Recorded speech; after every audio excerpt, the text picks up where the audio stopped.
천미 예수님, 오늘은 부활은 끝났고요. 연중 제8주간 화요일입니다. 성부와 성자와 성령의 이름으로 아멘.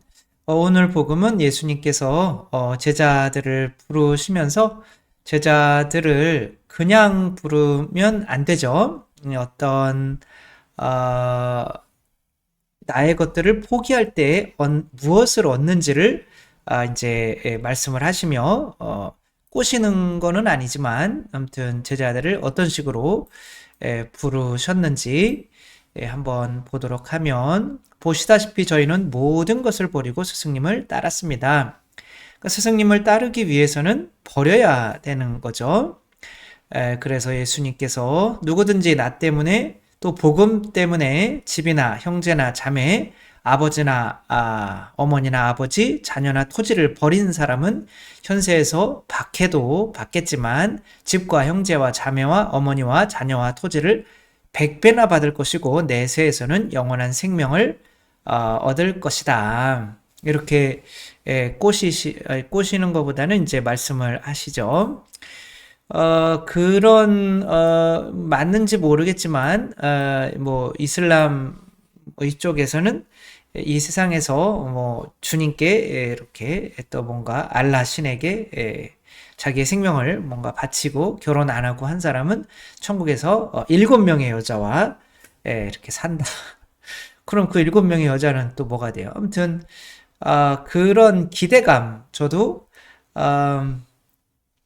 기대감이 이제 약간은 투자 개념으로 이 세상에서 이렇게 하면 물 한 컵이라도 하면 보상이 있다니까 그런 투자 개념이 없지 않아 있었고 지금도 있어요.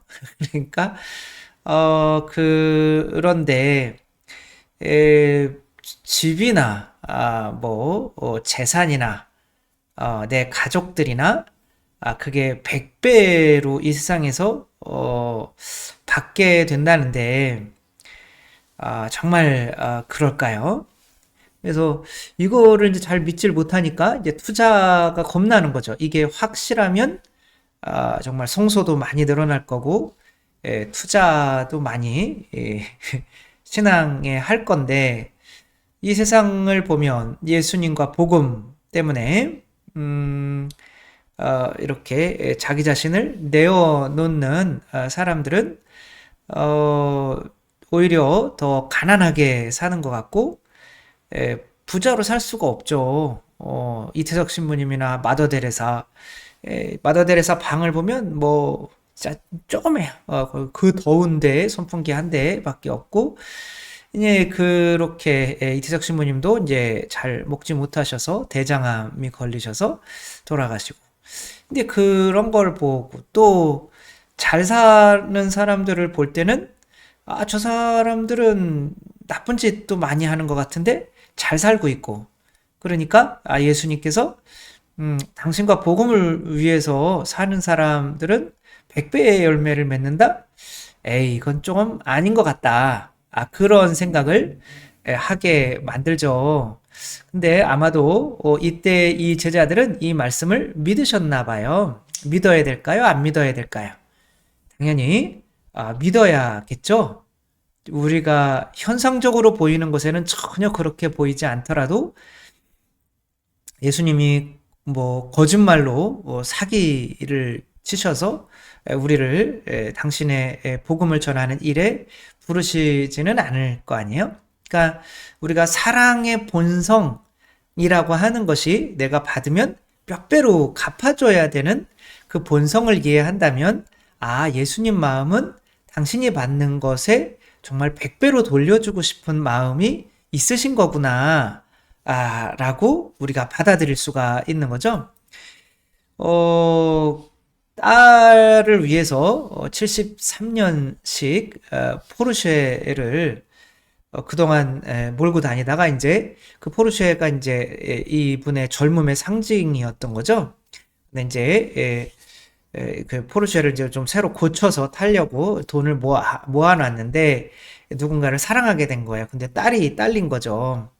근데 이제 그 포르쉐를 어쩔 수 없이 팔아버리고 돈으로 이제 결혼을 이제 하게 된 거죠. 그리고 딸을 잘 키워놨는데 이 딸이 이 아버지가 그 자기를 위해서 포르쉐를 포기한 거를 알고 그래서 이와 똑같은 것을 수소문해서 미국의 이쪽 끝에서 저쪽 끝까지 그거를 고쳐가지고 가지고 와서 이제 아버지에게 선물을 해드리는 거죠. 이제 아버지, 나 때문에 또 우리 엄마 때문에 이것을 타지 못하셨었는데 이제 이거 타고 좀 즐기세요.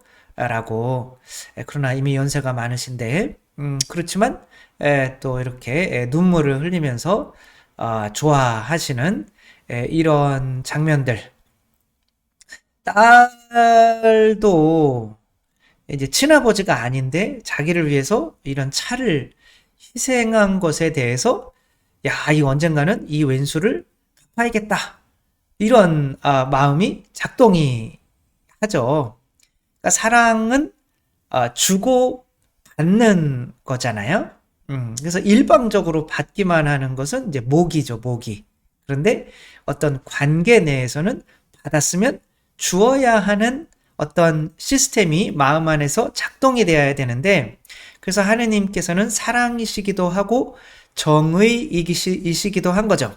그래서 예수님께서 아버지께 모든 것을 성령님을 받으셨으면 예수님도 아버지께 제 영을 당신의 손에 맡깁니다. 돌려드려야 마치 탁구 치는 것처럼 이렇게 왔다 갔다 거리는 게 있어야 삼위일체가 될 수가 있는 거죠. 그게 우리 안에 새겨져 있기 때문에 누구든지 받으면 주지 않으면 너무 불편한 거죠. 그러니까 하느님도 그렇다는 거예요. 근데 이 딸은 능력이 그래도 아버지가 포기한 이 차 한 대 다시 되돌려주기 위해서 몇 년 동안 고생을 한 거예요. 그렇지만 그렇지 않으면 마음이 편하지 않은 거죠. 그러니까 사랑은 정의와 항상 함께하기 때문에 이렇게 보답을 하는 거죠. 또 이 아저씨도 굉장히 재미있는 아저씨인데 이제 아이들을 키우고 이제 청소 같은 거를 하고 사실은 이제 아저씨인데 아이를 이제 키워놓고 엄마 차를 이제 자기의 차가 이제 고장이 나가지고 엄마 차를 이제 빌려가 엄마 차 타고 이제 다니며 일을 했던 거죠. 이거를 보다 못한 아들이 이제 트럭을 아버지를 위해서 새 트럭을 이제 선물하니까 아버지가 아이처럼 벌쩍 뛰어가지고 아들에게 이렇게 안겼는데 아들은 이렇게 아버지가 안길 때 숨이 멎는 것과 같은 어떤 이러한 감동을 느꼈다. 받을 때 좋아야 되는데 이상하게 줄 때 좋은 거죠. 그래서 이게 그래야 관계가 이루어지는 거죠. 바꿔주고. 그래서 어쨌거나 우리 안에는 뭔가 사랑을 받으면 되돌려 주어야 되는 시스템이 있다. 이게 양심이죠.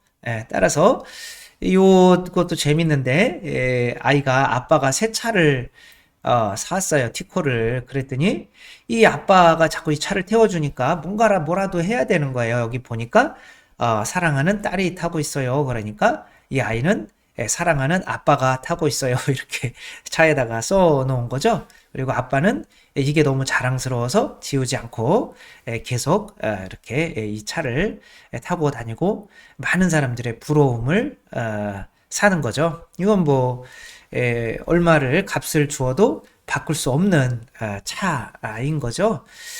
이렇게 아이들도 알아. 내가 받은 사랑에 대해서 보답해 주어야 되는. 근데 하물며 하느님은 어떨까요? 하느님은 모든 것을 주실 수 있는 분이에요. 근데 당신을 위해서 우리가 뭔가를 포기했다? 그러면 당연히 100배 이상으로 주실 수밖에 없죠. 이것에 대해서 잘 나와 있는 성경이 룻기죠. 룻이라고 하는 이 자매님은 모압 사람이에요. 그리고 이 나오미라고 하는 이 자매님은 이제 시어머니인데 이스라엘 사람인 거죠. 그러니까 이스라엘에 흉년이 들어서 이제 아들 둘과 함께 또 남편과 함께 모압 땅에서 이렇게 살다가 보니까 결혼도 이렇게 하게 되었는데 남편도 죽고 두 아들도 죽은 거예요.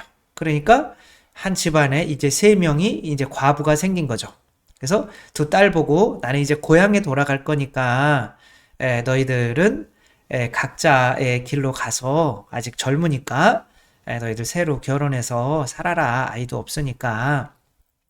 그렇게 했더니 한 며느리는 감사합니다. 그러고 잽싸게 가버리고 근데 이제 루시라고 하는 이 여자는 안 됩니다. 내가 한번 당신의 집에 들어왔는데 내가 어디로 가겠습니까? 저는 어머니 따라서 어머니가 이스라엘 이제 베들레헴 쪽으로 가려고 하니까 그쪽으로 이제 베들레헴에 이제 에서 다윗이 이제 생기는 나는데 그 다윗 왕의 이제 증고모, 증할머니 아무튼 뭐 그렇게 되는 거죠.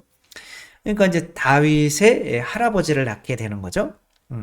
그러니까 이제 그래 아유 그런데 데리고 갔더니 남의 나라 땅에 있는 이 며느리가 아들도 없는데 날 위해서 이렇게 고생하는 게 너무 좀 그렇잖아요. 그래가지고 이 나오미가 그 남편의 이제 형제인가요? 그 이제 보아즈라고 하는 이 사람은 또 어마어마하게 부자예요.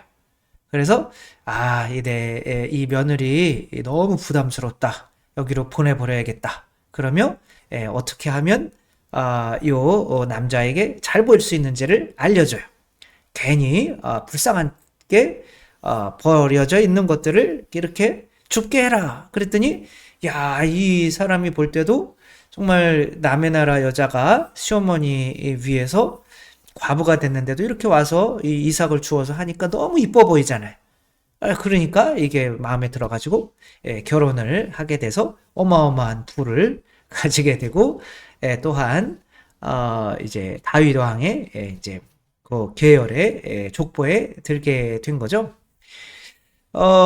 하느님께서는 안 그러실까요? 그러시겠죠. 근데 이것은 겉으로 보이기에는 그렇게 보이지는 않지만 저도 마찬가지인 거죠. 저도 부모님을 이렇게 반대를 무릅쓰고 이렇게 들어왔더니 여기 신자들이 수많은 부모님들이 생기는 거죠. 다 어머님, 아버님, 또 애는 또 없지만 또 수많은 아이들이 생기고 요즘에 아이들이 별로 없어져가지고 문제긴 하지만 그래도 내가 낳을 수 있는 아이들보다 훨씬 많은 아이들이 정말 자녀 아이처럼 생각이 되고 뭐 잘 곳은 뭐 수백, 수천 군데죠. 아무 사제관에 가서 제가 한국 여기 신부입니다. 그럼 여기 하룻밤 다 재워줘요.